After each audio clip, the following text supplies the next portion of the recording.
Hey Siri, who won the Lakers game? The Lakers outdid the Timberwolves by a score of 111 to 102 yesterday.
July of 2024. And after this music video, two people ended up getting shot and killed. Now, think about the video we're about to get. The police coming out and giving an update on the situation. Basically, they getting down to what's going on. And it seems like to me, they have to blame the baby for what happened that day. You know, I'm saying you can see how they really tied the whole situation with the baby. As far as what I got from it, the baby came and shot a video. You know, they put their spin on it. They saying the baby was in his rival's area when he shot the video. But the thing is, the baby left, and then this situation happened. Now, the only thing that confused me is the fact that they are trying to make the baby responsible for it. Like he pulled up to do some criminal activities instead of just shooting a music video. But there gotta be something deeper that we don't know that is going on for them to be having these strong ass accusations. I guess we might find out when we look at this press. But we do gotta go back to see what happened now. Baby, now this was a clip that TLZ had posted of what happened. Let's see this.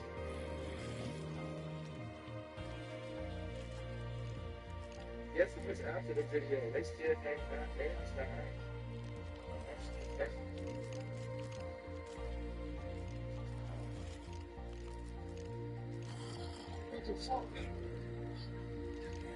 Where you at? It's not. If that thing is real shit, they got a contract. Who the fuck is that?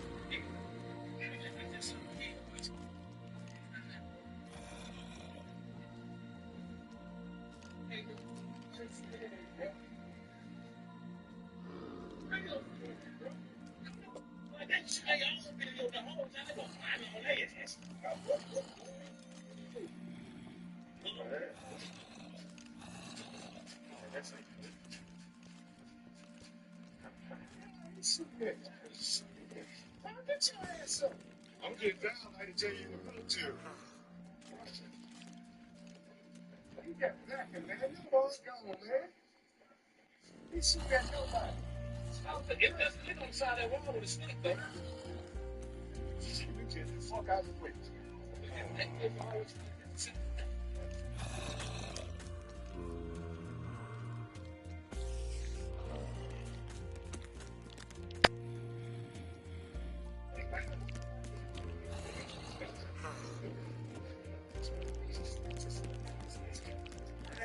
Hey, still I know. I'm trying to get to the car. You ducking for cover like other motherfuckers doing. Some on the way. that car. Goddamn got down there and started shooting back up there at them.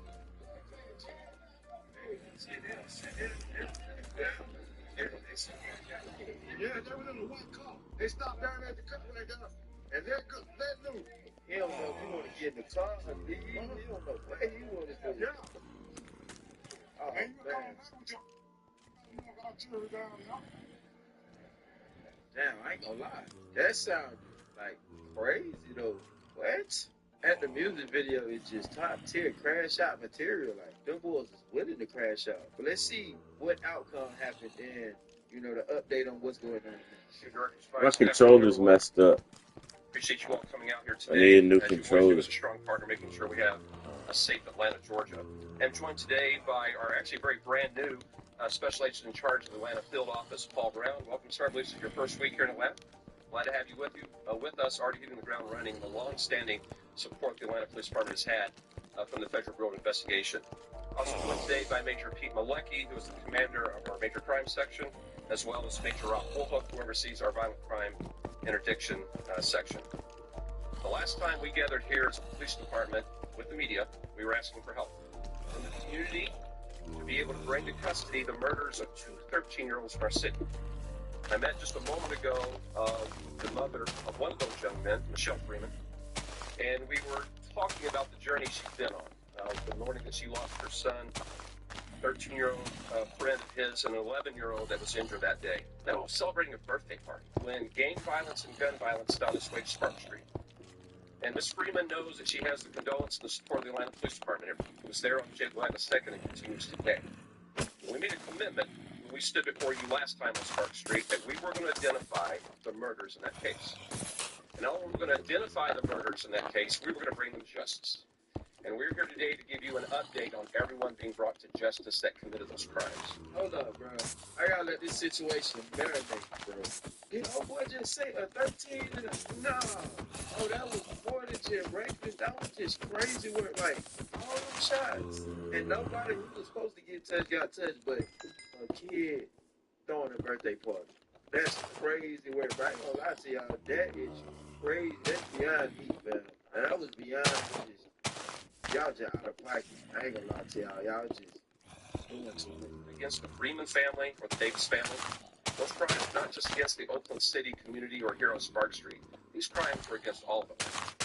Because when gun violence touches this neighborhood and can claim the lives of two 13-year-olds, it touches every Atlanta neighborhood. And since those early morning hours, this police department has not tired in identifying who committed those crimes and bringing them to justice. And I want to acknowledge a number of the units that have been working since that morning and that have not stopped. Our homicide team, our gang unit, an analyst working on a public safety headquarters, the district attorney's office, and the FBI. And these individuals that committed the crime here on July 2nd were dangerous individuals that, allowed to remain free on the streets of Atlanta, Georgia, were going to use guns again to harm. These individuals cannot just be taken off the street without risk to law enforcement. And thanks to the Federal Bureau of Investigation, our Apex unit, our ACE unit, and our fugitive units, we have taken into custody the last two individuals that we have sought for this form of crime. And we couldn't do that without the community. So if you remember the last time we were here, we were going door to door for every home in the neighborhood asking for the community support. So for everyone that's provided a tip, that's called Crime Stoppers, for everyone that has worked with our investigators, I want to thank you. Because everyone has a role in keeping Atlanta safe.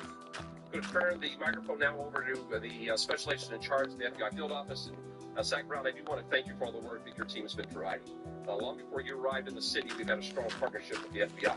And for us to be able to stand here and tell the Atlantans we're two more dangerous murders off the street, we want to thank you for your role in making that happen. Thank you. I'm Paul Brown, the special agent in charge of FBI Atlanta's division. It's first and foremost, I want to offer my deepest condolences to the Davis and Freeman families. No family should have to bury their 13-year-old children. The FBI is here as part of our joint efforts with the Atlanta Police and other law enforcement partners to solve cases just like this. The FBI assisted this case. It's part of our ongoing commitment to APD to combat violent crime and gang violence that's plaguing our communities. Everyone should feel safe and secure in their community and their homes.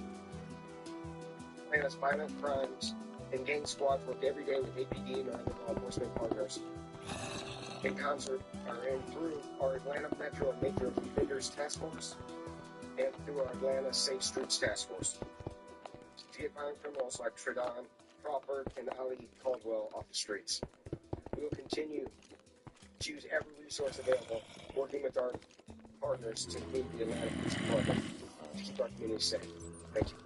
What if we told you that 1440p and 4K is actually obtainable on somewhat of a budget? This right here is a gaming PC featuring the RX 6800, which is an absolute steal right now on the used market, and honestly makes some of these newer cars that are coming to the market not really worth it if you're willing to buy used. But today's video is also sponsored by our friends at Cooler Master. They want us to build an awesome gaming PC inside the TD500 Mesh V2 and their Hyper 622 Halo Black Air Cooler. Big shout out again to Cooler Master for sponsoring this video. They produce some really high quality components for putting together an awesome gaming PC using their cases, power supplies, and coolers. Stay tuned later on in today's video. We'll dive into the power supply and for a graphics card. Let's not waste any more time and talk about each individual part and how it makes up this PC build. So going to kick this off against the i5-12600KF. The K is responsible to F means no integrated graphics because we're not going to need those. But yeah, 10-4-16 blend. It has the performance and efficiency cores. Really good, really scripted. It's very efficient. And the coolness CPU is the Hyper 622 Halo Black, which is really weird saying over the 212 that I'm still used to. But we have two RGB fans that I believe are 120 mil. We have two separate aluminum towers, lots of copper heat pipes, and yeah, this thing it's heavy. I mean, I think it's gonna be pretty epic, and it probably has a super high TDP that it'll cover. And for the motherboard, MSI Pro's return. Good afternoon. I'm Major Pete Malecki. I'm over our major crime section. So as Chief Shearbomb stated, several weeks after this incident took place, we were out here holding a very similar press conference, and we were asking for the help from the community.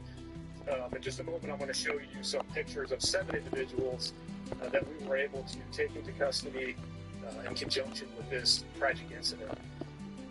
I stood here and told you the story how on July 2nd, just after midnight of last year, we had 2 13-year-olds and 11-year-old celebrating the birthday of Lamont Fremont. He had just turned 13, and he got to experience about 30 minutes of being a teenager before his life was taken. Now, when I turn it over to Major Woolfolk, he's going to discuss some of the investigative techniques and really the gang involvement and the gang ties that led to this incident taking place. But one thing I want to make absolutely clear, and I said it then and I'll say it again, these kids were innocent victims.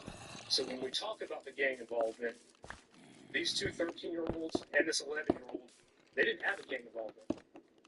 We didn't have interactions with them as a police department.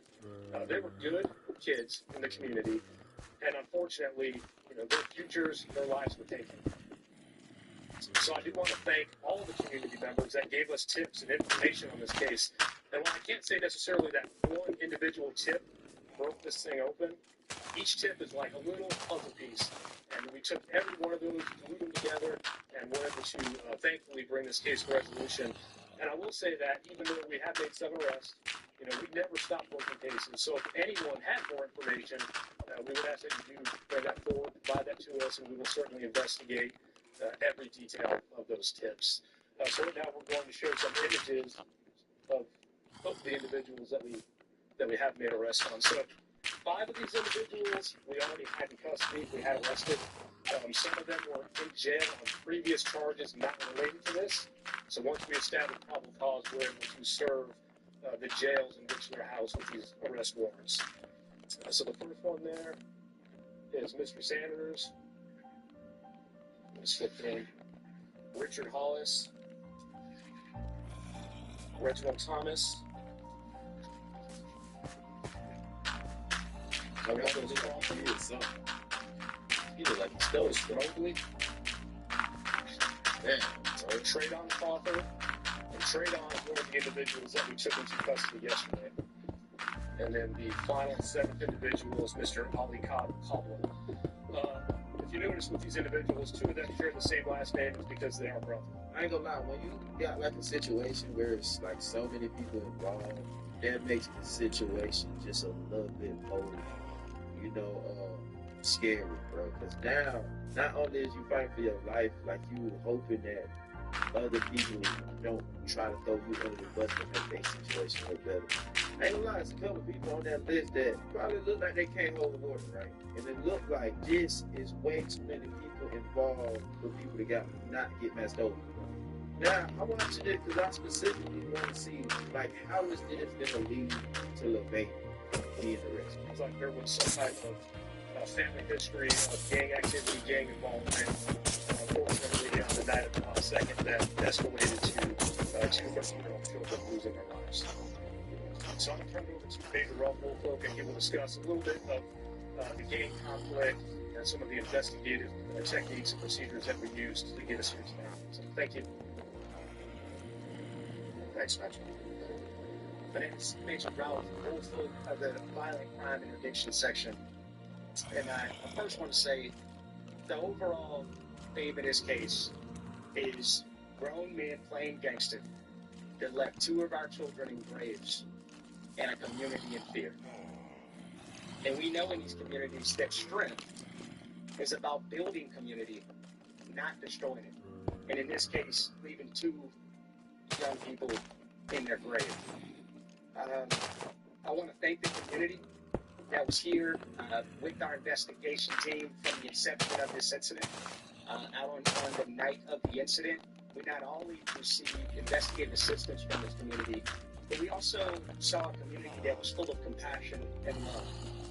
Video evidence depicted several people in this community pouring out of their apartments, attempting to triage wounds, attempted to transport persons to the hospital, and making several 911 calls from this community that were used throughout our investigation that led ultimately, with their assistance, to some of the apprehensions in this case. I want to also thank FBI, who has not only been an incredible partner to us throughout this investigation, but has also been a consistent partner to us throughout our fight, as Chief Shearbaum always says, against gangs, guns, and drugs. We have had a consistent partnership with the FBI that has aided us in suppressing our violent crime.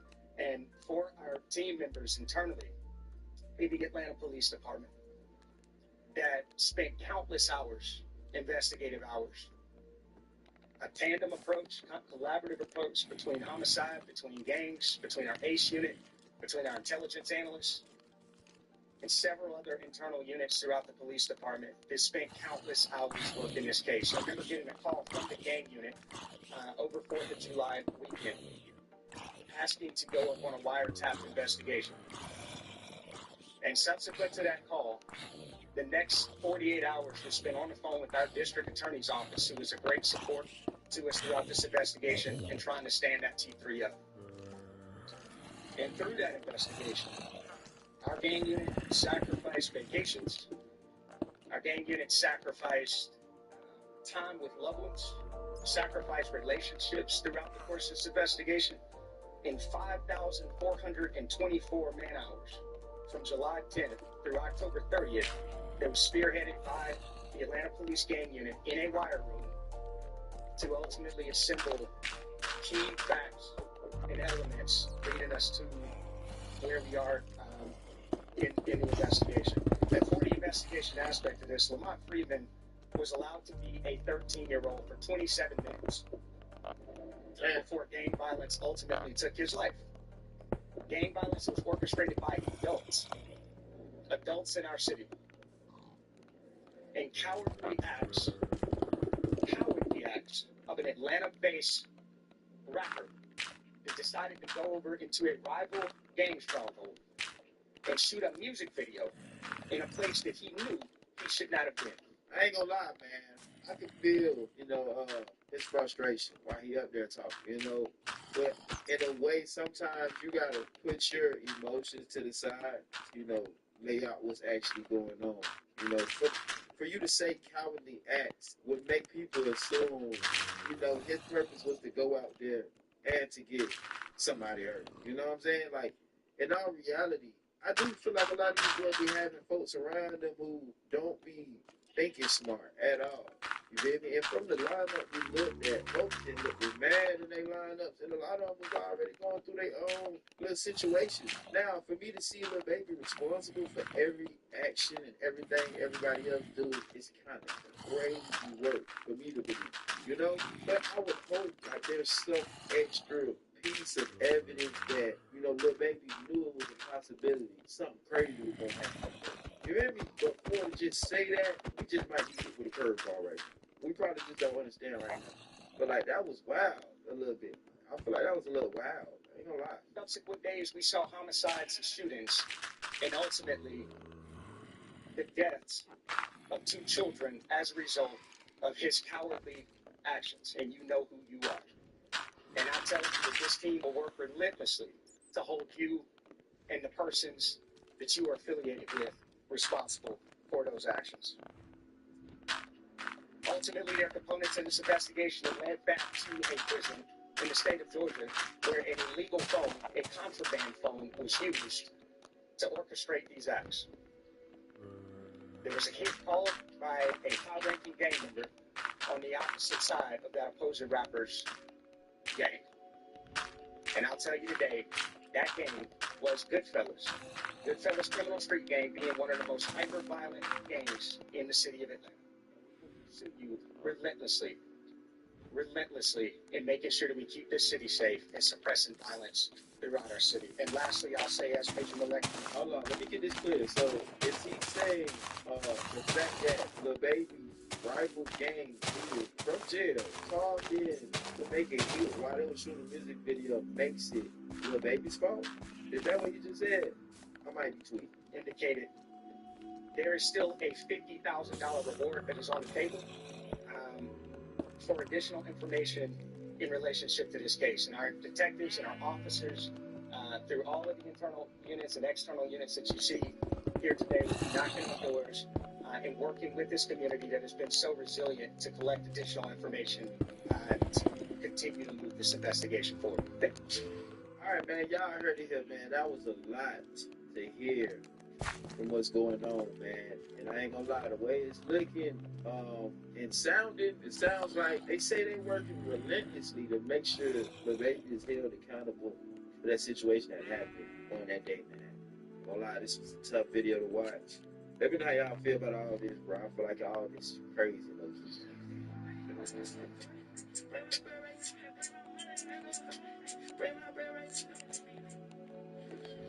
I think I changed my mind about this class. Yeah, it happens. That's why VisionWorks gives you 100 days to change your mind. It's simple. Anything else I can help you with? Like what? VisionWorks. See the difference.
Yes, the log on that is my website. That is my official website on there. You're going to catch my didn't see, but most important thing, you can go to the bottom of the page, go to the bottom of the page, you put your email in there, do that. You'll be able to get all the emails from the top content. People will be able to get the emails directly from me to you. But listen, let me give you some information. Everyone about $200 so yeah. If not, let me give you something. Right now. Listen, for most of you, you don't have to see me in the TV. It's the Instagram, Threads, Facebook, and Twitter. I'm promoting that. But listen, as a reminder, this is the series inquiry. Inquiry only. Must be cash out ready. various social media outlets to get followed. All you have to do is contact me at Doggy Diamonds on Instagram, at Doggy Diamonds on Instagram, at Doggy Diamonds on Instagram. I can help you with your YouTube, your music, your merch, whatever it is that you have. I can help you with that. Let's go. Yes. So as you come into the room, make sure you hit the like button. Let me shout out the folks. I know sometimes people say the intro is too long, but I gotta shout out the people in the room. But I'm gonna need them lights to go all the way up. Wake Every Chain is in the building. Shine Northside is here. And then I ain't trying. It was over for that. I ain't even giving it a chance. But RZA surfaced. I think Wu-Tang is going on the final tour. I guess they're going to announce a final tour. They do like 800 tours after that, aka Barbra Streisand did that. But you know, this is allegedly their final tour. And two guys that I never saw before was able to get RZA to do an interview. I never saw these dudes before. Shout out to them podcasts. I think this is a part of the New York Times, I guess. I don't know. The logo looked like the Times. Let's look at it at the same time, in real time. It looked like it could be the New York Times, that logo right there. But this is called Podcast. They have 12,000 subscribers. They got some great interviews, but they got 12,000 subscribers. And RZA sat down with them, and he talked about about a bunch of different topics. But you know, RZA, come on, man. RZA, you're gonna have to do better, bro. You're gonna have to start pulling up on some of our platforms too, because you just got to. Seriously, because some of us really, really know hip hop. And I know sometimes sitting down with people kind of like makes it look like it's larger than life, but we're gonna talk about culture. We're gonna start having to talk about people that's from and in the culture. And I'm not saying they didn't do a good job on the interview, or they're not going to do a good job. But come on, bro, we got to do better. So he does this interview. He has a lot of different, as y'all like to say, takes. So I'm going to have to adopt that word, takes. He has different takes. One of the things that stood out to me was his take on the South. Now, I don't know if y'all know before, RZA had a take on the South before. And many people didn't take too kind to how he felt about the South music. One person being Jay Electronica was the most vocal, but it was different people that didn't like what he had to say. So we had this take about the South on here. And I wanted to go through it with y'all, and I wanted to know what y'all opinion is, because I love the South music, I ain't gonna lie. So let me just give you a little backstory. He said, was talking about that I didn't know that Wu-Tang was banned from Hot 97 the way they were banned. I knew they was, but I didn't know to the extent of the ban. But he goes into how the ban hurt the group, how it hurt the culture, and let's go. You know, sit down with me and apologize. You know what I mean? But that was a chicken and nuts. And in hindsight now, it was a chicken and nuts to the nuts. Right. Well, I wonder also the same thing.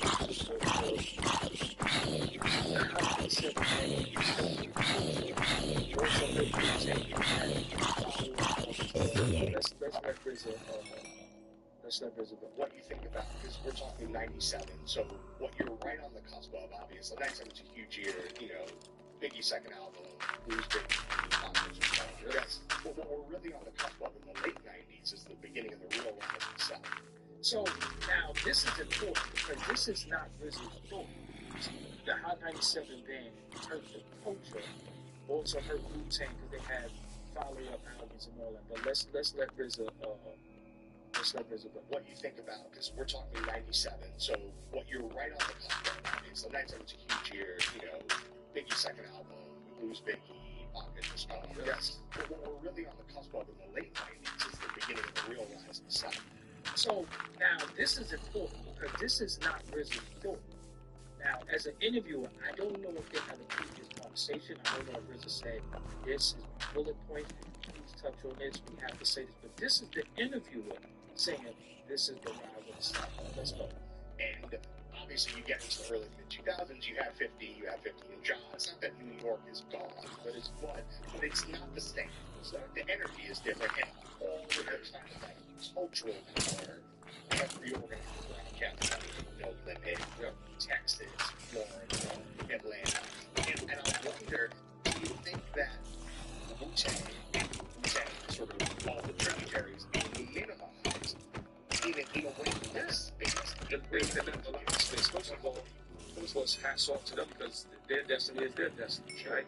But if you go back and look at the Wu-Tang Empire, right, with the Wu-Tang Clan and all the solo members having success, Sons of Man, Killer, all these different, this hip-hop of New York, right, all, having potential to continue the rawness of hip-hop, the grave diggers, all these different chambers having a chance to get stuck.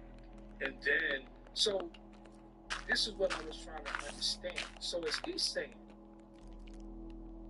it got stopped in 1997 because there's no radio play.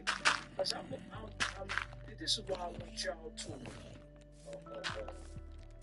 chime in, because what y'all think is important as far as this is our culture, but our culture is all over the United States. It's not just hip-hop, it's just not New York culture. We have to respect that we got brothers all over the world. Let's go. Another wave come in, and they come in to New York. They come into New York radio, they come into, and one degree is great because the South culture gets a chance to rise, and those families, get a chance. When I went to New Orleans in the 90s, I almost cried.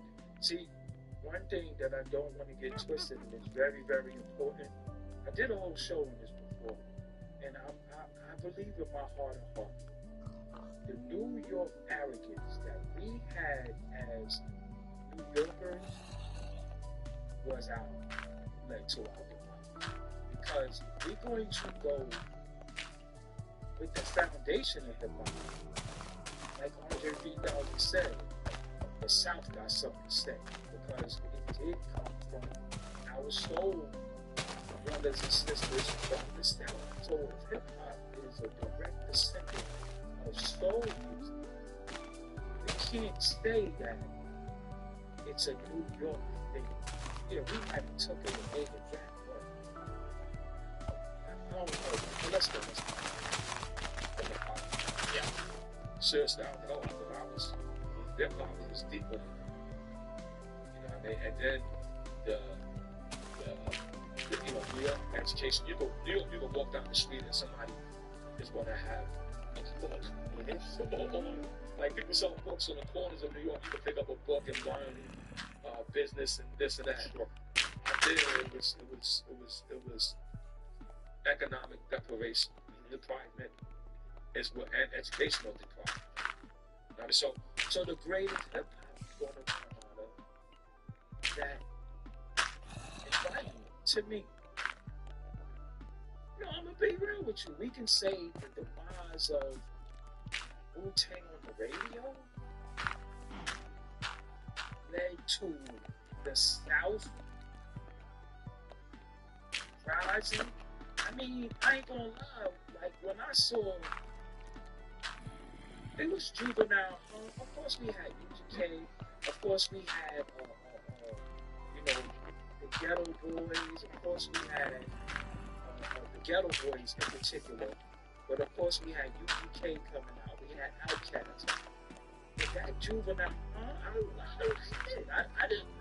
I guess I wasn't supposed to like it because I'm supposed to be New York arrogant. I was like, then when they did like bling bling and stuff, I thought it was dope. I'm gonna be real with you, and I'll go back to the core. But I was liking the fact that something else was coming out. That was, I needed to hear something of it. Because, let me go.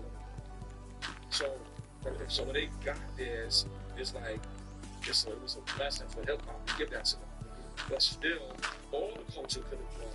What happened is that the New York culture, right now, everybody's chasing something to make you dance, something that has maybe talking more to the girl. So that you're missing, bro. Your first single was "You Got King." first record you ever made in your life was to the girl. The first record you ever made in your life was, I got this feeling. I'm confused. Respectfully, Jizza's first single was Come to Me. I'm confused. Y'all was abominatomically Socrates' philosophies. Come on, but see, that's not y'all's though. See, this is the thing that, again, our New York arrogance led to our demise. I'm telling you, when we started thinking everybody is whack, this person is whack, or you don't got lyrics. No, it's about hip-hop. It's about dancing and having fun. It's not about, it's never been only about 40s and dudes bopping their head. Come on now. Because if you say Obama Thomas is one of the greatest verses of all time, then you got to say Rakim before that. But Rakim came into the thing wanting to dance too. He came in with, I came through the door. I said it before. I never let the mic magnetize me no more, but it's biting me. He came in. People was doing the what to that. Hip hop always had dances. Hip hop always had dances. It never was not a time where hip hop did not have a dance. Seriously. Hip hop always had a dance, from the rock to the joke to the Pee Wee Herman, the Smurf, the Running Man. Listen, that brain stimulation is going. So you know, man. So what he's saying basically to me, nobody in the South has no brain stimulation, and it happened. And I do think that they could have. I do think that halt on us, it also halts a lot of others. So Nas make it through. Like I said, 50 make it through. John Ruder come through, but John Ruder come through. Hook, melody. Yes, different energy. Yeah. But it's dope though. See, again, we cannot pigeonhole music to where it has to be built. Because even, see, this is what they don't like about it. Even in the time when we had these dope artists, we still had Kid and Play getting funky. Oh, yeah. And that had go-go in it. Salt and Pepper, it never was a time. Every day of the day was doing dance music. It never wasn't a time where there wasn't dance music and people making music for the girl. LL made a career off it. He made a song called Regina, baby. So I'm confused. New Jerusalem, again, I'm going to tell you something. Thank you. My moderators already got it. It's funny because I remember first engaging with the No Limits album in the late 90s. There wasn't, like, there's not a Wu-Tang kind of No Limit. They're all solo group acts. But I remember the family energy of this. And it's like, if you like this one, if you like Fiend, you have Big Ed, you like Truth. And it's, to me, I was like, that's very Wu-Tang. But that's it's a Wu-Tang. But it didn't start from Wu-Tang. It started from the Juice Crew. Like, come on, bro. See, this is what I'm saying. When you speak to certain people and they don't know hip-hop history, respectfully, this is why these conversations take place. So we can't say the Wu-Tang started this and that. It started from the Juice Crew. We had other crews in hip-hop. Large conglomerate crews. Then we had Boot Camp come out at the time. So, no. Well, the model of Wu-Tang has been emulated from everywhere. Bro, say you got it from the Juice Crew. If he, listen, I did not watch this interview. I did not. But if he say the model of the Wu-Tang has been emulated everywhere, he don't say the Juice Crew, I would just say the lyrical content substance. The stuff is a Wu-Tang. No disrespect, right? The model, yeah, we made them. Yeah, we showed no, you didn't. You could come in. No, you didn't. One of the biggest songs of a group is the symphony. Everybody did a symphony. That became a hip-hop word. We gotta do a symphony. That was the whole group, the whole people that rap together. We gotta do a symphony. Then it became a scenario. But prior to that, it was a symphony. The symphony consisted of Master Ace, Craig G, Kool G Rap, and Big Daddy Kane. That was all the Juice Crew. That's prior to y'all.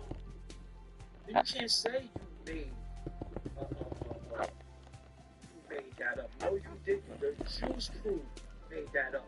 And the symphony was the first people to do that. So we started with the symphony. Then somebody said we got to do a posse track, X from VA, absolutely right. But then it got to, we got to do a scenario. Now, what is a song called now? It's still called symphonies and scenarios. To this day, but we got to do a symphony. But that was the Juice Crew. Then you had Hit Squad. That consisted of EP&E, Redman, K Solo, DOS Effects. That was the Hit Squad of a group of dudes. That was prior to Wu-Tang. So, I love Wu, but I really, really feel like, again, the arrogance of we. You start omitting your forefathers. You start omitting your forefathers where you might have got them out. So you got the Juice Crew, you got the Hit Squad. That consisted Steezo, yeah. That please, Freak the Funk was one of my favorite records ever, even It's My Turn. So let's go. Collector, Native Tongues, oh my God. Shad 76, Say No More, the Native Tongues. They was all on each other album. Yeah, maybe they didn't do a Native Tongue album. But they did Juice Crew album. They did Juice Crew album. Then we had Highway. The Hilltop Hustlers. Full C, Steady V, EST. Yo, it was... The grand finale was basically NWA with DOC, one of the dopest. Please go listen to it. That's when I was like, yo, that kid, Ice Cube, could rap.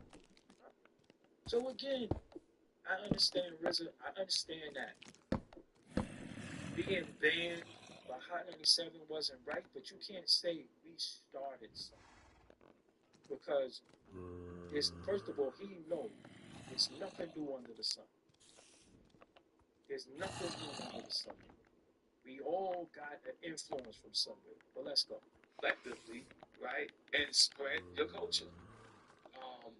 You know, when Native Tongues were Native Tongues, that was different. That was getting different deals and then coming together. Right. We came in like, here we are. No, but see, you're wrong because the Native Tongues from the Jungle Brothers came to Tribe Called Quest. The Jungle Brothers was first. So you didn't get certain groups if they wasn't featured on that. They was the Native Tongues as the collective, but for the first time I heard Q-Tip was a song called The Promo, aka In Town. And if you hear Buddy was Jungle Brothers, De La Soul, and Q-Tip, and Phife was on there, and he said Q-Tip exact same rhyme. So it already was, because there is no group in Wu-Tang per se. You got Ray and Ghost, but they're not. I guess they would be considered a group, but there's no group in Wu-Tang. So it was a bunch of individuals that got together as a made a collective. Well, we heard on Queen Latifah albums, they've always been all over each other's albums. They always been buddy, meanie, say, if you had the box, or if you watch Bobby Simmons and you from New York City, Buddy drove me crazy. But let's go. Right, there's no Native Tongues record deal, right? Album. Right. It's just like a bunch of people that hung out together and had similar right? was still very pioneering, but some of them was all very pioneering. Again, look what came out of the native tongue, so you can't say we started. You can say maybe we started a model where we all were together for an hour. Then y'all split and went to different places. But let's still point. Yeah, that was a big stop, right? And at the end of the day, like Questlove said, the root stop opens up for him. So the root stop opens up for others, and so the others, to me, that's the blessing of it. But to me, Wu-Tang moving in all these different spaces, and then eventually, like the fact that you could sit with Quentin Tarantino at a certain point. Now every rapper's like, oh, they're gonna. Chad, did you hear what he just said? So RZA sitting with Quentin Tarantino. Shout out to RZA. You know what's funny? RZA is definitely mastermind some stuff. So what we're not going to do is take away from the genius with it. But this dude just said, because you sat with Quentin Tarantino, every rapper said we could make a movie. Who the hell was in Boys in the Hood? Rappers been in movies. You had Big Trouble in Little China, which with Digital Underground in it. We had Fresh Groove with Run DMC, Curtis Blow. You know who's on Minute from Hip Hop History who made movies, rappers before everybody? The damn Fat Boys. I know the Fat Boys. The Disorderly. Come on, bro. But again, respectfully, this is what happened. We have hip hop dialogue with others. With others. MC8 was in Menace Society, Ice-T in Colors, Disorderly before that. Who's the Man was a hip hop movie. So now, because of RZA, rappers want to make movies. Okay. I'm with this director, this guy loves me. But when you did that, just pioneered. No one was you pioneered it. Can you talk a See, look, he just said when I did that, nobody was doing it. So again, he said, I pioneered it. See, RZA, again, that's that arrogance. You know better than that, bro. You can't house party. Thank you. Can't even play. The list goes on. Rappers been doing movies. So you can't say I pioneered that, because again, you have to go back to the people who were before you. You understand what I'm saying? Listen. I'm with this director, this guy loves me. But listen, you did that. Just pioneer. No one was doing. Wasn't pioneer. Can you talk a little bit about that period of time when you were able to leverage like the RZA, like it's all I can get it. I want to be in these rooms. Tell us about that, and especially with the film stuff and funding and all that. It's not that I was leveraging myself. First of all, as an artist, my mission is to live art. Yeah. As a hip-hop artist, my mission is to spread hip-hop and show hip-hop community that there's many ways that we can exist. Yeah. And then as a black artist, right, my mission is to show that there's no boundaries either. And in all those artists' natures of me, I'm super confident that when I step into the party, give me my moment, this gonna be the party. So when you step into the party, earlier had a problem with the South dance music when they took away the lyricism. That's not what I'm saying. That's what he's saying. See, okay? Right? And so into the Hollywood, into just being me. I think it was Harvey Weinstein had a movie, him playing Wartime Monkey. It was like, yo, we need somebody to market this thing. Like, look about all the movies that took place with Wartime. They didn't have that stuff. Talk about that. Didn't have Master P. I had Fat Joe and Mac T.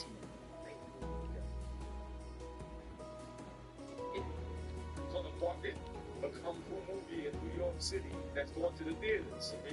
And they reached out to the Shaolin Temple, and they was like, oh, there's a student there, RZA.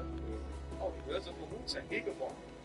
And they offered me like $60,000 or something. So I moved 5 years ago. You could donate it to the temple or something, right? I said, all thing I request though is lunch. Yo, Ice Cube was in Colors. Crush Groove is a movie about Russell Simmons' life. And you had Sheila E., you had Slick Rick in there, you had Tougher Than Leather, about Run DMC. Slick Rick was in there doing, treated like a prostitute. There's been rappers in movies who didn't pioneer that. That's cap. He said, why lunch? I said, well, you and your brother. I said, all we want to say is his brother from Bob, right? Yeah. They are like Warner Brothers. They pioneered two brothers started in the barn. Those two brothers started Dimension and Miramax. Me and my brother started production. New York, let's have lunch. And we had lunch. The point being made is that then he introduced me to Planet. Yeah. And then we just hit off like, like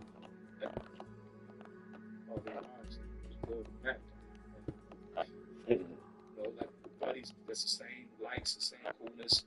And then we started watching movies together. You know what I mean? When he come to town, Miramax let me use the screening room. We could watch a movie there.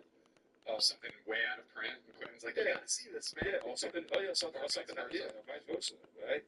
And then that just led to, I'm in LA. I'm showing a movie at the crib, and I got my new script. I'd love for you to read. Yeah. And I read it, and it was Kill Bill.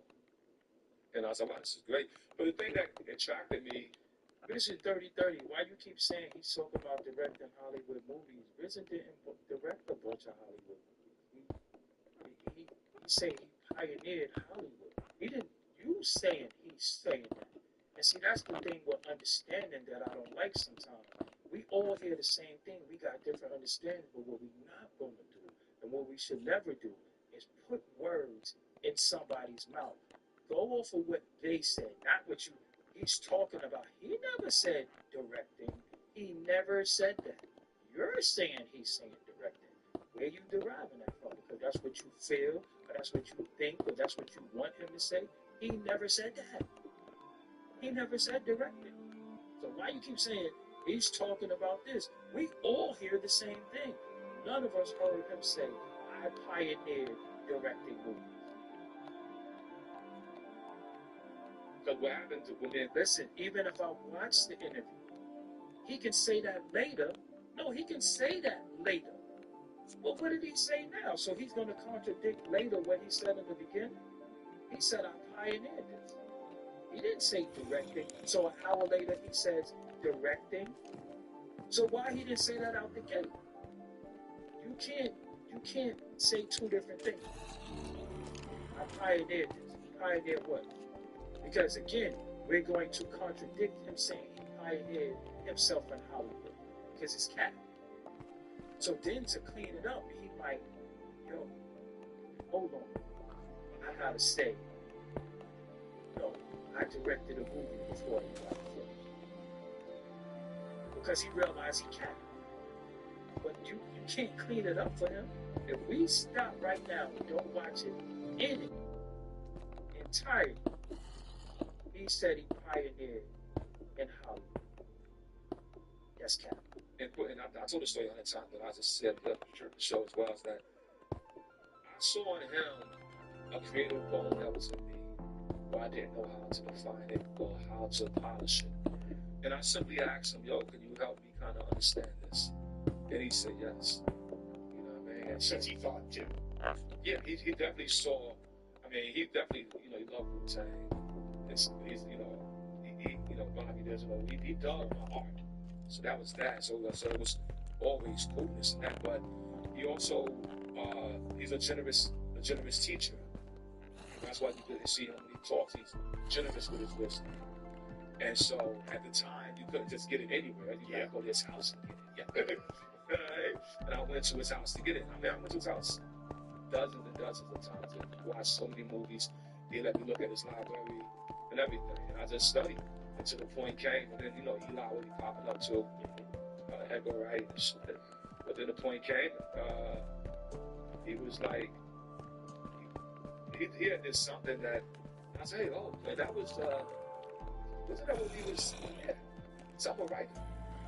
A writer absorbs and writes. It was something that we was all talking about that ended up like kind of assimilated into some of his work, right? All right. I'm starting to get a little very talk. So go back to the thing, and this is really your life. This is your comment. This is your feelings about the culture. Do you feel if Wu-Tang wasn't banned? Now let's really put it in its proper context. Wu-Tang banned. Them being banned, but now the collective is banned, and then they banned it solely. Do you think? Because he also said in this movie, in this interview, he feels like Wu-Tang forever would have been done. I think Wu-Tang forever had good records, Triumph being a lead single. I don't know about that. The Juice Crew did have albums, but anyway, Marley Marl did have albums with all the Juice Crew members on. Marley Marl and Keith Marley. So it never said the Juice Crew per se, but the motto of a collective is from the Juice Crew. Nobody can get it. And if you watch previous interviews, Rizzo said that. But he said he doesn't think, but back what I'm saying, he feels that if the band didn't have a Hot 97, then Wu-Tang forever could have went back. That's his opinion. I don't know. Y'all can say whatever y'all think. And he feels like it hurt Cap.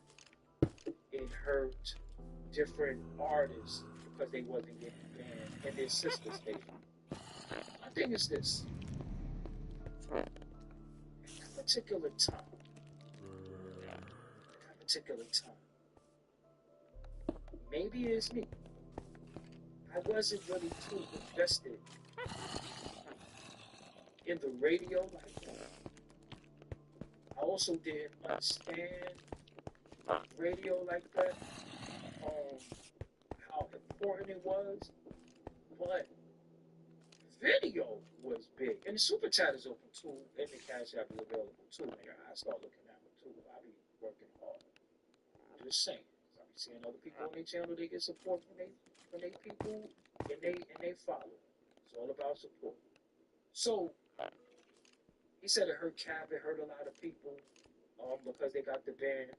But I felt like video was more important than radio. Because I didn't really listen to terrestrial radio no more like that. But video, that's how we heard the songs. We saw the videos. Because I'm going to be real with you. I never heard a song on the radio and said, I'm going to get that radio. Now, it might have been mix shows that I heard stuff on, but then Flex playing a record for an hour, that never made me say, oh, I need to go get that. I felt like the videos, the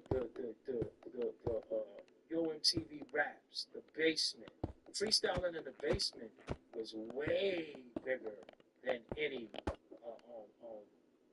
radio spin to me. But then when Ghost was in the basement, he was trying to take an ass. So again, sometimes you have to take accountability for your own demise too. Did y'all see that episode with Tigger and Ghost?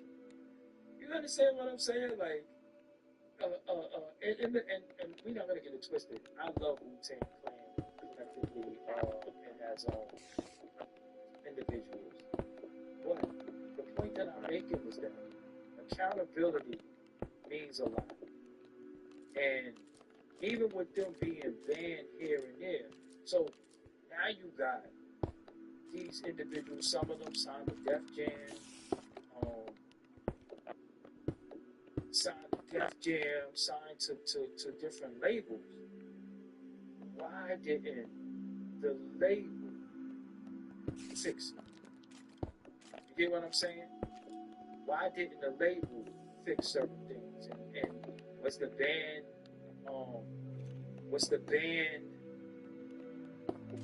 to where they was like, yo, F them then? Because this is what happens, right? Like sometimes we can't get in certain doors because of whatever. You know, I'm not saying right or wrong, but then sometimes we be like, so what? You realize what it meant later, but in the time you got the arrogance where you like, so what? I don't care if you banned. F them anyway. F the radio.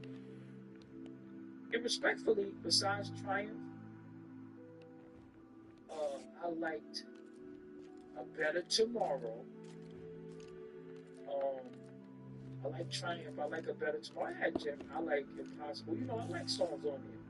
What was really the radio brothers? Like, what was the song that you would play all day? Was Wu-Tang Clan? That's in rotation. I don't really hear them.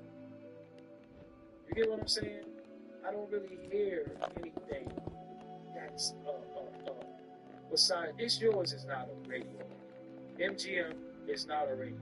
See, now y'all just saying shit. It's Yours is Mike Ray. All right, let me do this.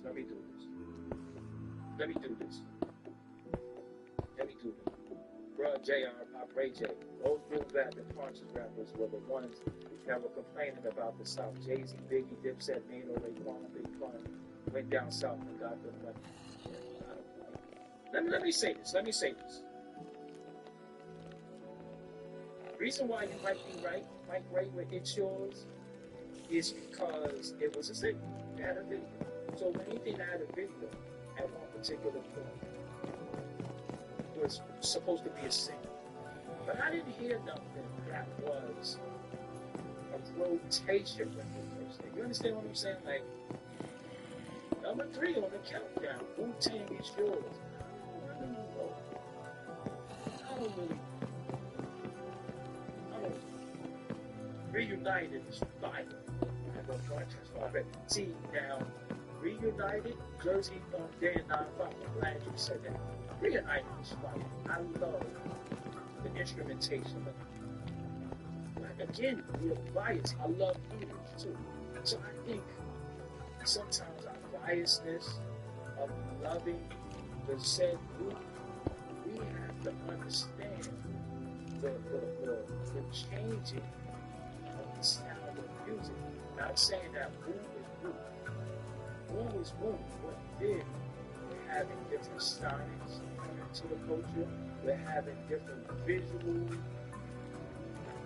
Hip-hop, in a sense, evolved from drinking 40s and knocking your head with hoodies. I love United. I love United. I love Leaders. I love Impossible. I love A Better Tomorrow. To me, is a radio record. But that's what people might think about me. I love A Better Tomorrow. I love the message. You can't smoke your life away, drink your life away. I think A Better Tomorrow is a dope record. The one is conscious. The raps was dope. You get what I'm saying?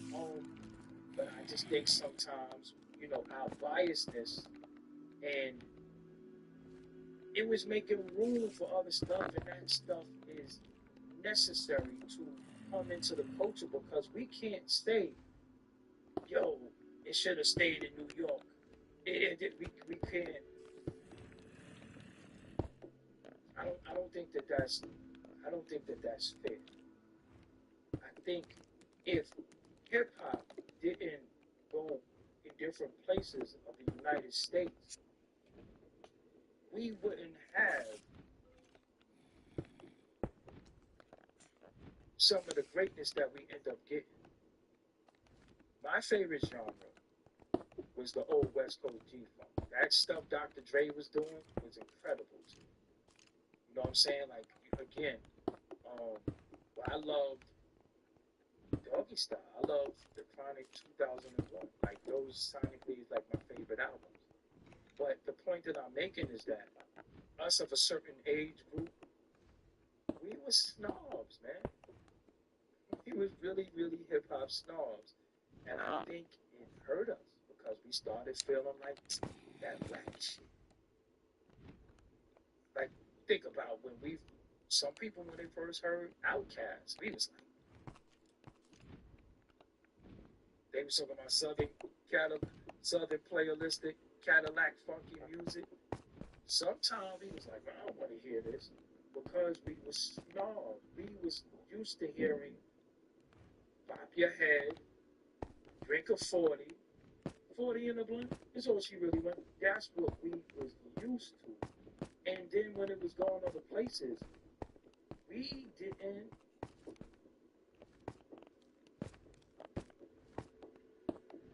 really respect it. We was hip hop snob. Because again, when I used to hear certain stuff, I used to be like, yo, I like that. And then us thinking about the lyrics. Yeah, but it ain't lyrical. And I'm like, yo, it ain't about being lyrical all the time. In the sense of some stuff is depending on your environment.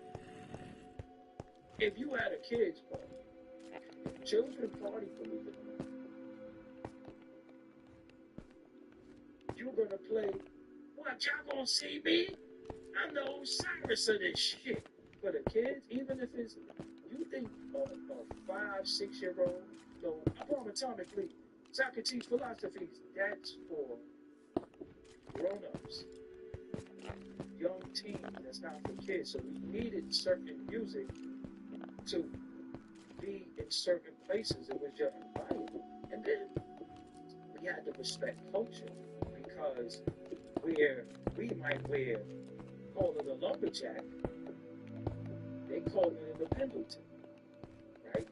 As we wearing Nikes, they call it, I got a fresh pair of Cortez. You get what I'm saying? So we had to respect other reasons, because that was their upbringing. But I think us being New York dudes, saying it ain't that boom back, the drums ain't coming, yo, it ain't no filter beats, we ran into a wall. We ran into a wall because we started wanting fun. Had some hard drums, filled to the bass line, and dudes getting on there with this step, because it was a lot of stepping to the realms of chaos too. It was a lot of stepping to the realms of chaos, and that shit was getting corny. I'll just keep it real. Listen, we had conscious hip hop at one point, but then when Sticky Bass said, I hate your guts and I hope that you die, everybody in New York shaved their head bald and started yelling. It's just the truth. Everybody shaved their head bald and started yelling at the top of their damn lungs. You even had Run DMC do it. They had a song called What You Gonna Do? Never let a punk get away with murder. Gunshot. Oh, I'm like, Run DMC, that's Deacon DMC and Red Run saying, oh, what you wanna do? Like, what the hell happened? So it was a time, and it was a time where a lot of people in New York City had guns. They was jumping around, they had dudes used to literally walk around with a backpack. I never really got that. Hip hop in New York got a little nervy too. It hit the village in Soho. We got to stop capping. It got nervy too. It was in the village. It was in Washington Square Park.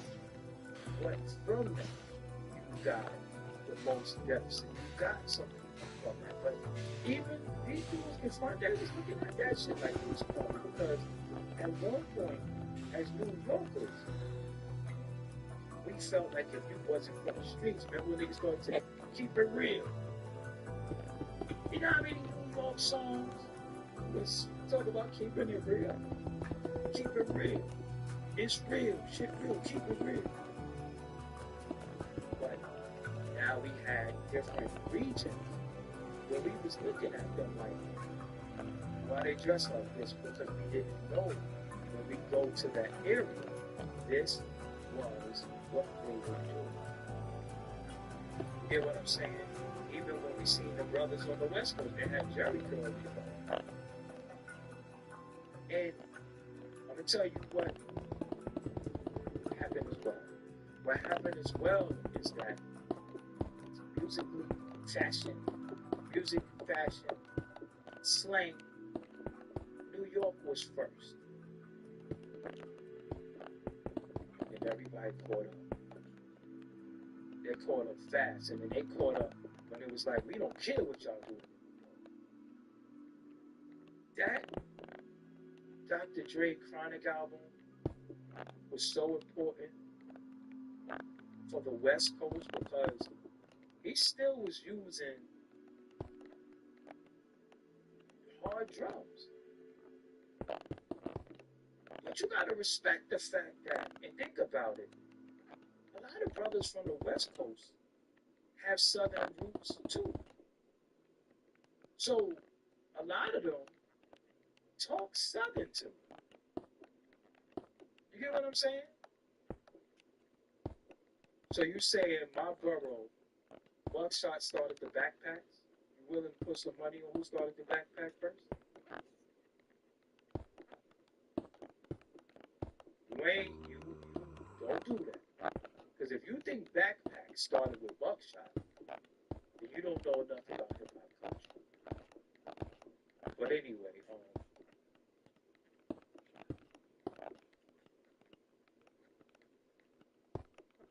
Doggy Diamond's the reason New York lost.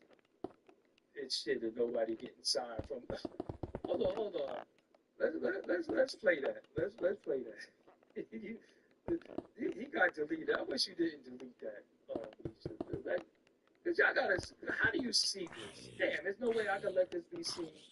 Algorithm Media said Doggy Diamond is the reason New York lost its shit. Ain't nobody from New York getting signed these days. He blamed me.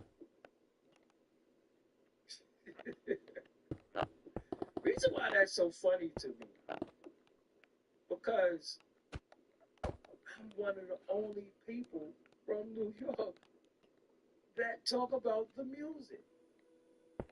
Every time you sit and watch me, I'll bring y'all and you say, oh man, I remember this. Oh, that. I'm the only one who talk about music. I don't talk about who a rat, who a snitch, who's a gangster. He blamed me. How you blame me? I don't got all the followers. I don't got the biggest voice. Blame me. That's hilarious to me. You know, but I'm so used to people being upset with me with shit. It's cool. You know what I'm saying? But anyway,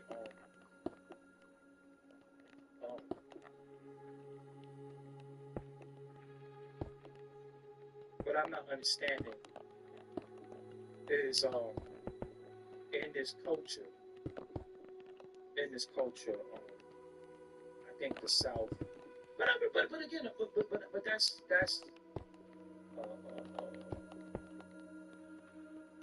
this is y'all argument. This is y'all argument. I need y'all to be in the comments and speak on it, because this is. Do you think Hot 97 blocking Wu-Tang made way for the South?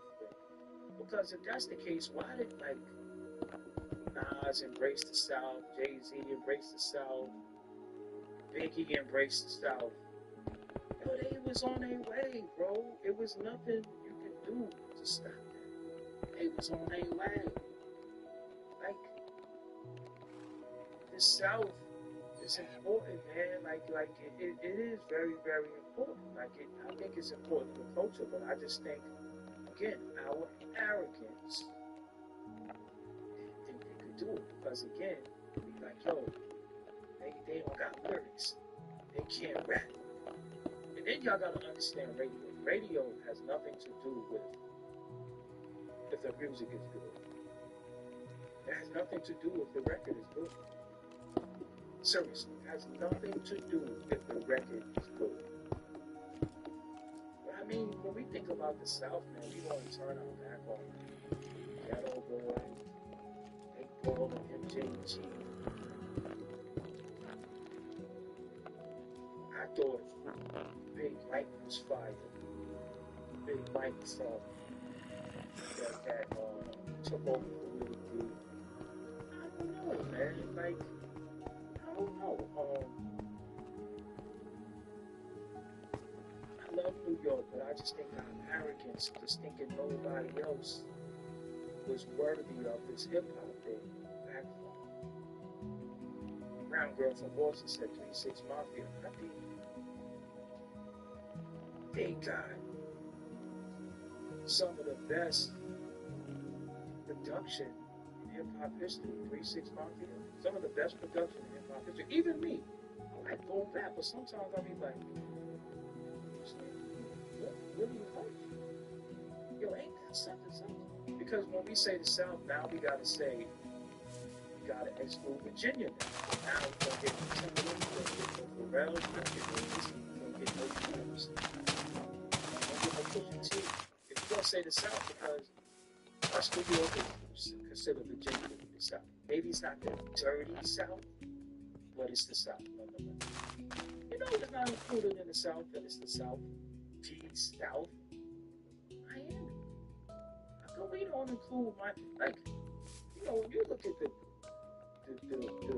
map of the United States geographically, we say the East Coast, when the whole shit is the East Coast. The East Coast is considered to be New York, New Jersey, Philadelphia, Boston. Then we're gonna go upstate to Maine, Buffalo, those places, but that's still New York, or upstate. And then even, look, New York, we so damn cocky and arrogant, we didn't even, all right, this is a hot take, it's gonna piss y'all off, but it's the truth. Let me tell you something. If it wasn't for upstate New York City, as we know it, wouldn't have that boom bap sound, because upstate brought that back to New York. When the dudes in New York was talking about, yo, you can catch me in the club, every dude in New York was trying to make club music. Yo, you know what's deep? Because Miami bass music, a part of that came from Planet Rock. Planet Rock is heavily influential in Miami bass music. All of that was bass music, and Chinaman, the brother Marquis, was from New York. They was the rappers, the Two Live Crew, and Mr. Mix, the producer of the Two Live Crew beats, is from Ohio. So that ain't theirs.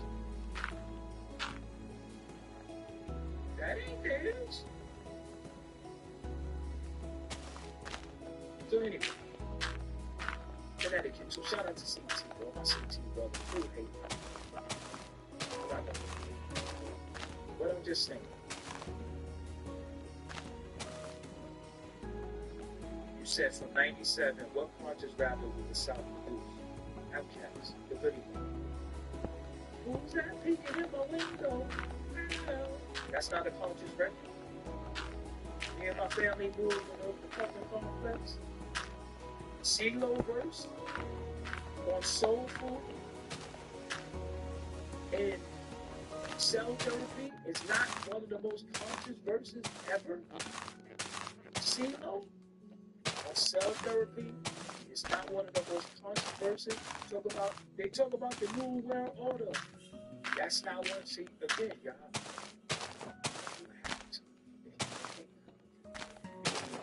What the songwriters in the East. That's not what conscious means. Conscious just means aware. That is their awareness to where they're from. Consciousness is from where they're from. They don't have to talk about and the God said, let them build and let them. That's not what consciousness. That's New York consciousness. But then again, consciousness when it comes to the gods and the NOI and stuff like that, and even anything RBG, that might be. But it was all around the world. But the cell therapy, CeeLo Green voice, verse is probably better than half the shit that came out. So we're not gonna do that. We ain't gonna do that. So your weight is just like that. But we have North Carolina, that would have to be considered. Because see, to me, I'm gonna be honest with you. The South to me will always be anything below New York. To me. So that's Virginia. But then see, look, now we start saying Baltimore. We see now, is Baltimore East Coast? Is Virginia East Coast? That's what I want to know. Like, what do y'all consider to be East? Because you think it's East Coast, the South, and then Miami. But then now you got this fire-ass music coming out of Miami by Rick Ross. Fat Joe is down there. You got different things in the South, but because even when you look at Texas is in the South, but it's over there though. So that's really for y'all to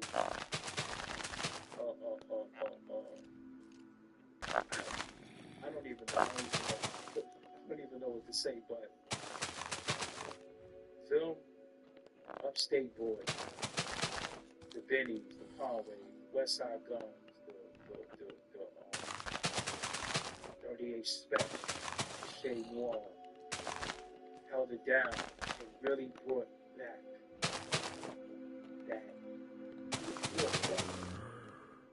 that boom back. That Rock Marciano was out in New York doing it by himself. That Rock Marciano was on the island by himself doing his boom back music. And again, we used to say the upstate dudes in New York. Don't lie up. You gotta keep it real. You gotta keep it real. We was saying upstate dudes, that ain't New York. We was saying it. We was saying it. And not only that, dudes was putting their monies behind him.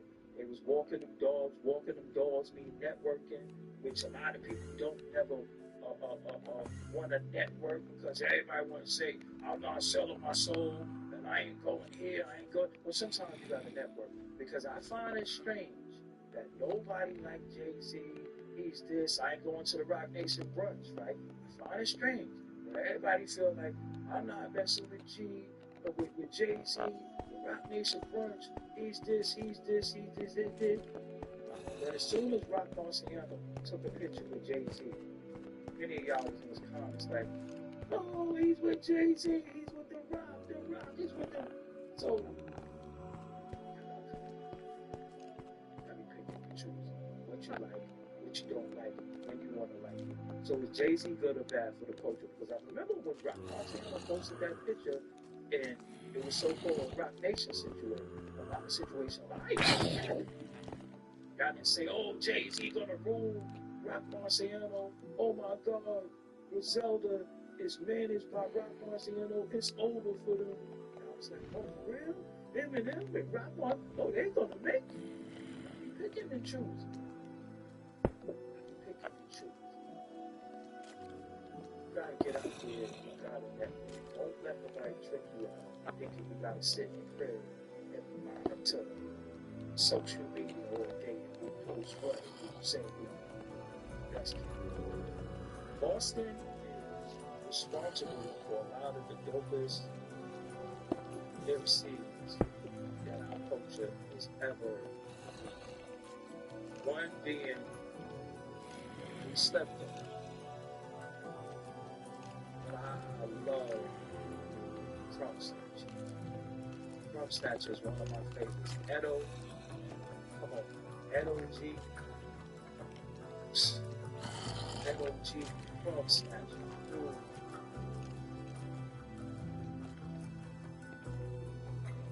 scientific.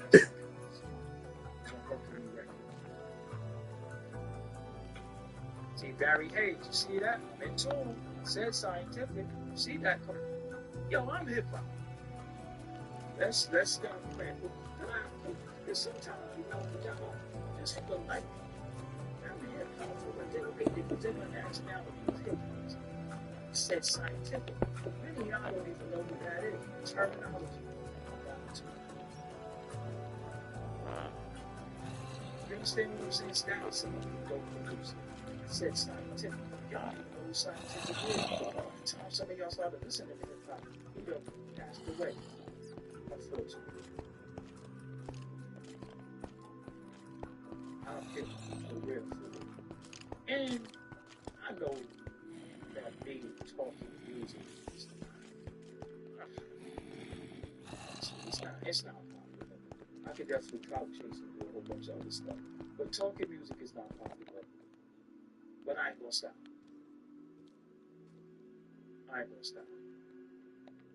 But this is really y'all argument.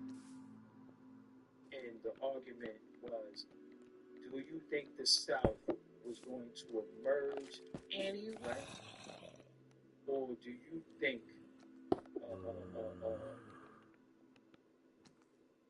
you can't be hip hop when you was talking all that FBA shit? What? I'm French now. What? Did you say that to me? First of all, I never heard of you before. You never been in my chat. Now you got an attitude. You can't be hip hop when you talking all that FBA. I'm still on that. You think that went away? Oh, I see now. You like the brother. Oh, I get it.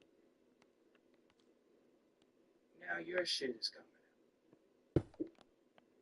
I'm still gonna talk that FBA shit. Black Americans started hip hop. You think I'm swaying from that stance? You think I'm swinging from that stance? I ain't swinging from that. I just was being nice. Because I could do 20 shows and still keep kicking. Matter of fact, you just inspired something that's going to take place tomorrow. See what you done? I was leaving Busta Rhymes alone. I was leaving Fat Joe alone. They said some stupid, well, Fat Joe got silenced. Busta Rhymes said some stupid shit again. But I was leaving niggas alone. I was leaving dudes alone. But you said, okay. See what you done? Blame yourself. Blame you. I was chilling. I was minding my business. I was just talking about the culture. I was just being all inclusive, it was what it was. What you did? You liked the brother. See? Well, you got mad. Because you liked the brother. Just can't be hip hop talking all that FBA shit. Me?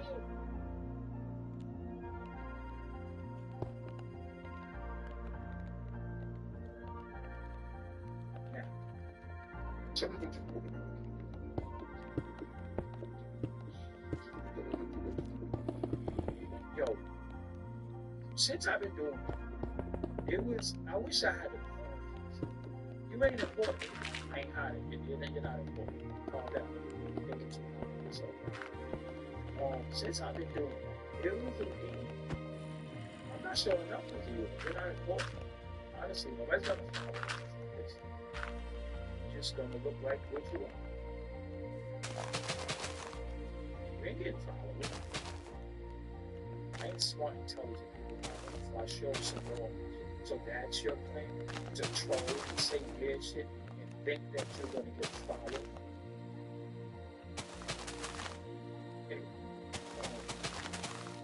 It was something, and I gotta find it. That was like, Now we can finally say he wasn't saying shit. But I know I was get called a hater. And nobody smiles more than me. Man, I love talking about the culture. I love being with y'all. I like SD Max. Fine. But listen. I know, I hear all this stuff. I don't even be. Look, I'm at a, listen, you come to a point in your life where you such at people. It don't even matter what people say. Because it's not true. It's shallow. It's my back and it goes down the wall. It goes down the wall. But yo, alright. So y'all telling me Maryland is, Maryland ain't gonna be happy. DMV ain't gonna be happy y'all said that's the South. They not gonna say it. They ain't gonna be happy. They ain't gonna be happy. Y'all saying DMV is the South? Virginia is though. It's not down south per se, but it's the y'all even know. Some stuff is y'all. I just gotta put it out there and have a discussion. But again, what are we talking about? We're talking about the culture. And the problem is when you have conversations about the culture, it's not popular. I give RZA his props in the sense of at least he's talking about the culture, and him talking about the culture sparks this conversation. TV is the South? Oh no, I'm trouble. So look, I need y'all to vote. Go to Doggy Diamonds TV, Instagram, and we're going to do a poll on Doggy Diamonds TV Instagram based off of this poll right here. The DMV is the South. I think Virginia is. It's not the dirty South, if that makes sense. I just always looked at it as the South. So it's the DMV South. So, because is it the same South as South Carolina? I don't think so. Damn, people saying it's technically the South. Blame the Doggy Diamond TV winning team Chapel. It ain't me.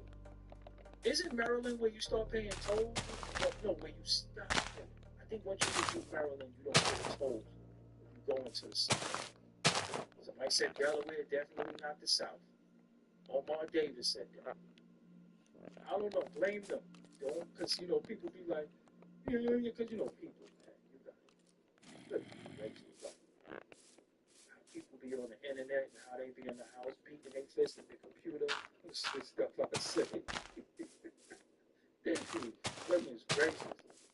I don't know why I live so rent-free in so many of y'all head. That's just because I can't beat it. And a lot of y'all gotta ask what they're coming to you. You just don't know.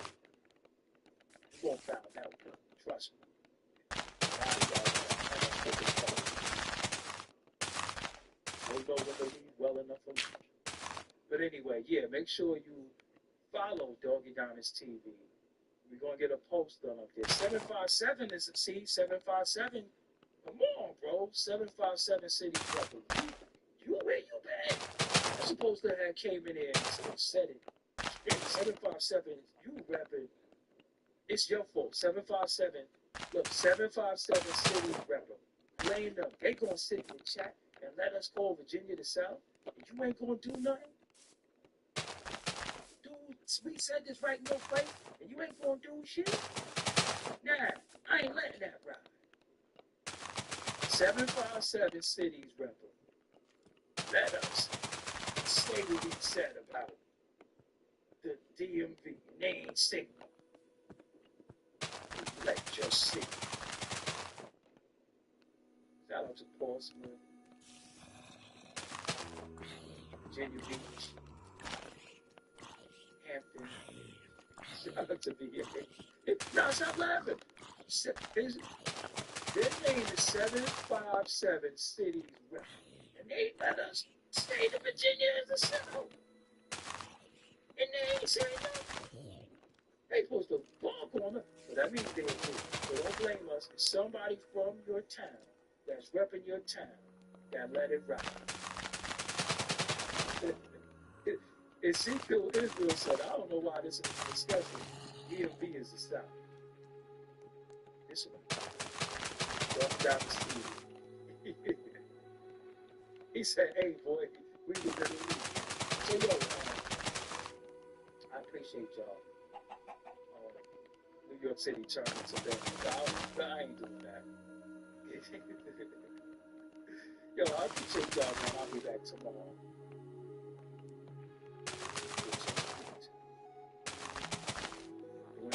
Yo, and everybody who wished me a happy birthday yesterday, everybody who sent me a cash app, I appreciate you for sending me a cash app. My cash app ain't up here tonight. Damn, I'm slipping. It's like I fell off or something. I got some love for y'all for the birthday. Y'all definitely bought me some ice cream, bought me some dinner. I appreciate y'all. So, y'all definitely look out for me for the B game. I appreciate y'all. Y'all bought me some ice cream. So, Doggy Diamonds TV, we're gonna get a poll up. POLL. It's going to say it's a yes or no. DMV is still in the South. So we need y'all to come out and vote. Doggy Diamonds TV. Instagram. Shout out to Holly Robinson. Just know that follow me. Shout out to Tina Wilson. Follow me. Shout out to Morris Day. A lot of people follow me. Instagram. They recognize me. So, yeah. Until next time, I'm out.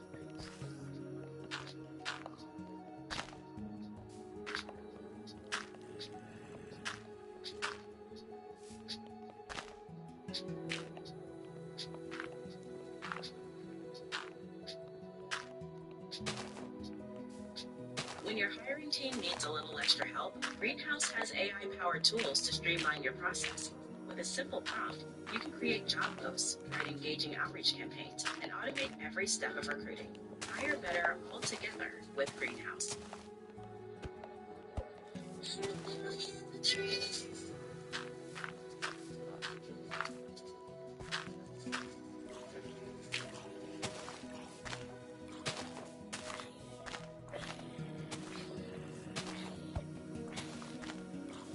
Please go on to DoggyDiamondsTV.com. That is my official website. DoggyDiamondsTV.com is my official website, and at the bottom of the website, be sure to put your email in so you will get all the email notifications of any content I put out. It will come directly to your email. How do I know this? Because I'm personally sending out the email, so I'm just sending it out to my email list, and if you put your email in, you automatically join the email list. It's all the way at the bottom of the page, as well as the audio. Just check out the website, DoggyDiamondsTV.com. Anything pertaining to me is on there. Also, listen, man, have you heard about my $200 social media promotion deal? Let me give you some details really quick. So hold on, this is what's happening right now. The promotion will be done on Doggy Diamonds TV and the Interlude TV accounts. That's the Insta stories, the YouTube community, the Threads, Facebook, and the Twitter accounts. For both of those accounts, I can promote whatever you need. And as a reminder, this is for serious inquiries only, man. Listen, man, you must be Cash App ready. I can help you get in front of over 500,000 people with a post on my various social media outlets with your product. Facebook is up to 200,000 followers. And the Instagram is up to 168. You know I'm at 285 here, so you do the math. And we got the Threads, it's at 10,000. And we got the Interlude TV, that's at 50,000. You do the math, okay? Over 500,000. It's over 6 now, but I'm being generous. Let's go. Yes, and as you come into the room, Shadow Harburg, I see you. Rick Smith, I see you. Ray Ben, man, you gotta come through. Money Marvelous Multimedia TV Network, what's up to you? I appreciate you. Don't forget, Vera Mack, Vera Mickey. I'm gonna call you Vera Mac. You know what it is, Mickey? You know what it is? I always say Mickey D's for McDonald's. So, my bad. Vera Mickey, what's up? Jay Blue, what's up? The Kitchen Close podcast is in the building. Kelly Mills, one of the moderators in the building. Don't forget Rick Smith is a moderator too. Peter Truth, what's up? Nick Jackson, what's up? Max Well, what's up? Eon Nelson, what is up? We're so 27, what's up? King Mike McCoy is always here. One of the big time supporters that's always on the tune and check in. Rick Gatler, what's up with you as well? Big Mars in the building. He was here first. He was here to set it all. So if anybody tripping, anybody did it, he can't have those bitches going. Big Ball was here to set the record straight. Yes. And as you file in, yes, he did. Sharia Moore. That's a dope name right there. That reminds me of Stevie Wonder. That's where you got it from? I guess. Yes. I'm here. Yeah, my nose 15 shit. Yo, man, when you had the flu just go on. Yo, go away, man. I don't want those remnants no more.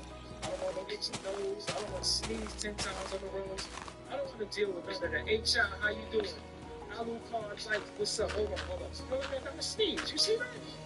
Out of nowhere, I feel like I got to sneeze. Chad Smith, what's up? Make sure you hit that like button. Don't forget.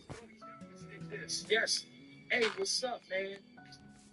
Make sure you hit that like button. It's very, very important. You hit that like button so you can go out throughout all the YouTube stratosphere and let them know. If you know they like to play with my live later on as I get deep into the show, they like to play. But we're going to keep this one short and sweet. We're going to get to the point. We're going to move through our dialogue as we always do. You know what I'm saying? It is what it is.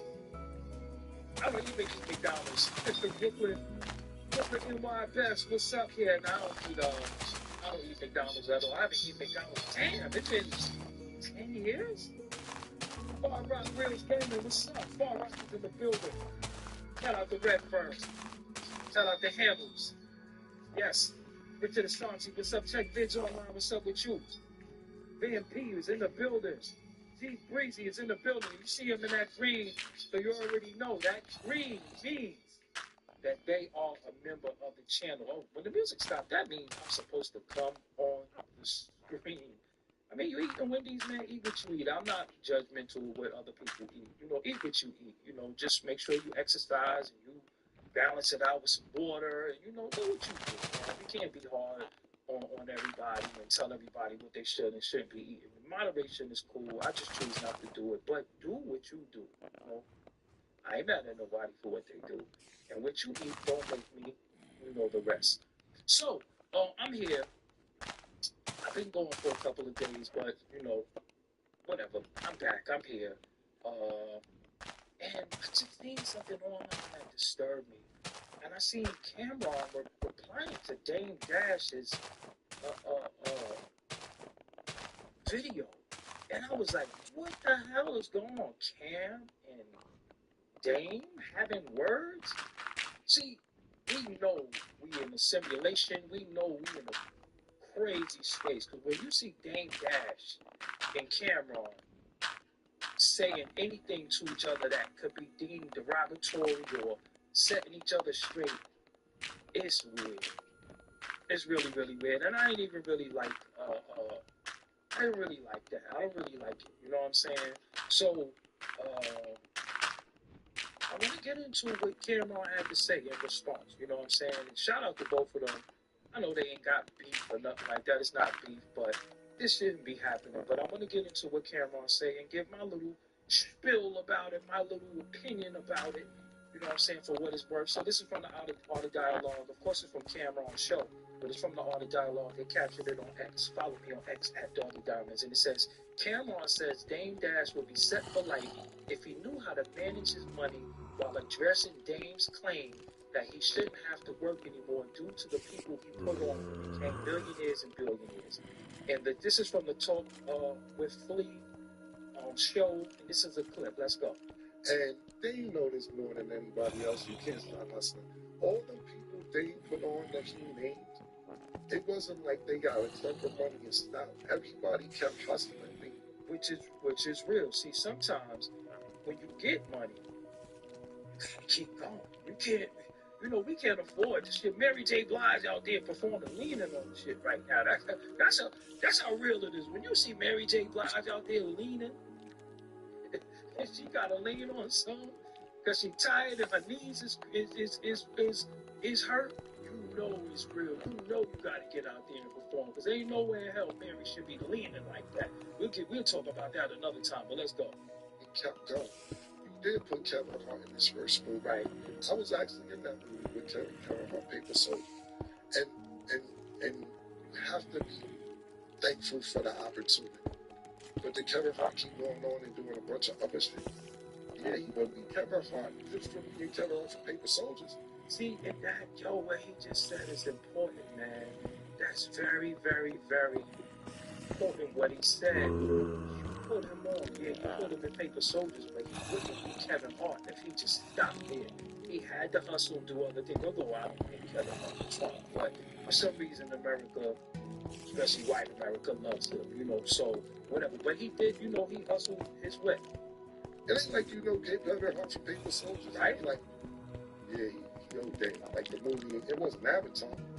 Right, you know what I'm saying? They can't play a witch.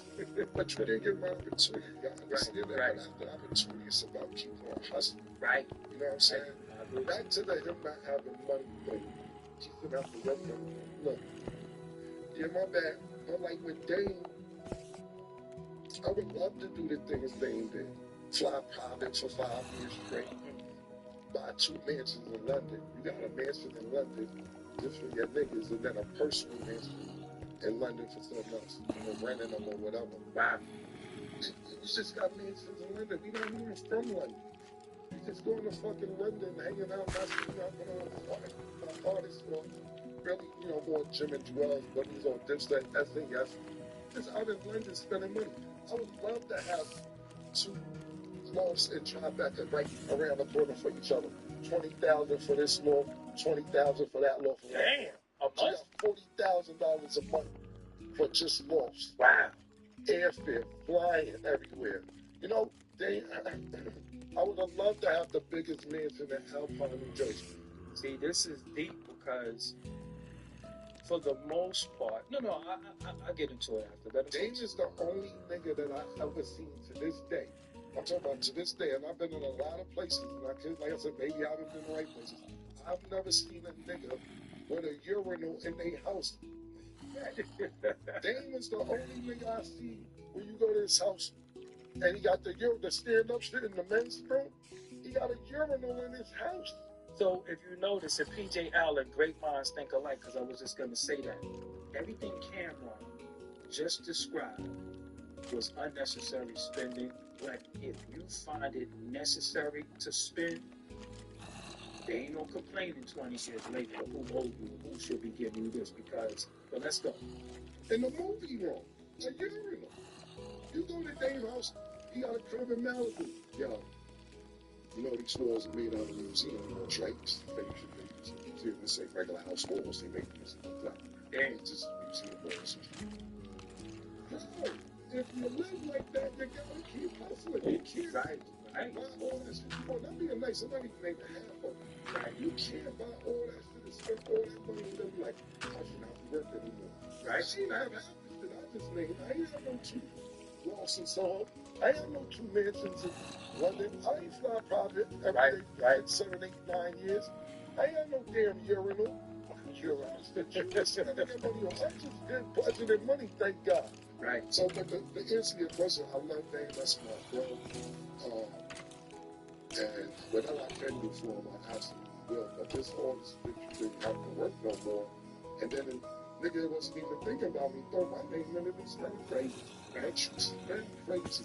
Right. You spend crazy. And you talk crazy to people too. Whoa, see, all of that was cool. All of that was cool.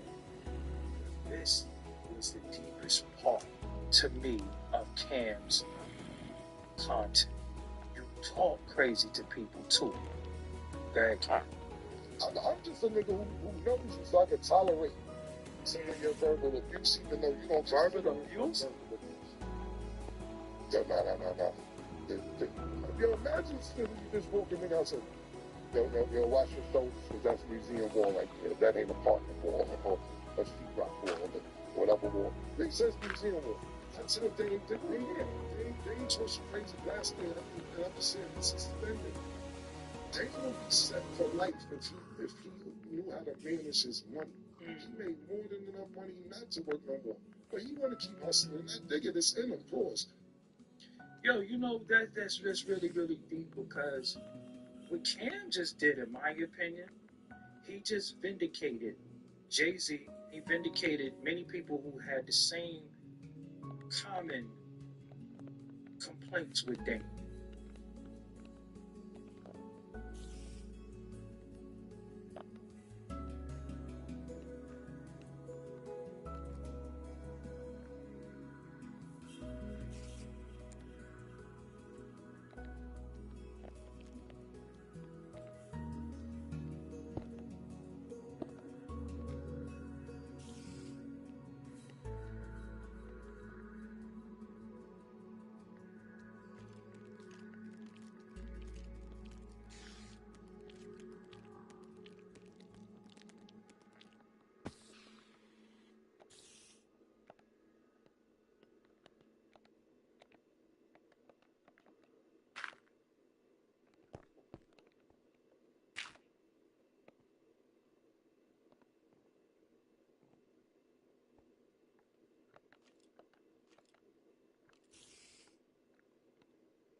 Bye.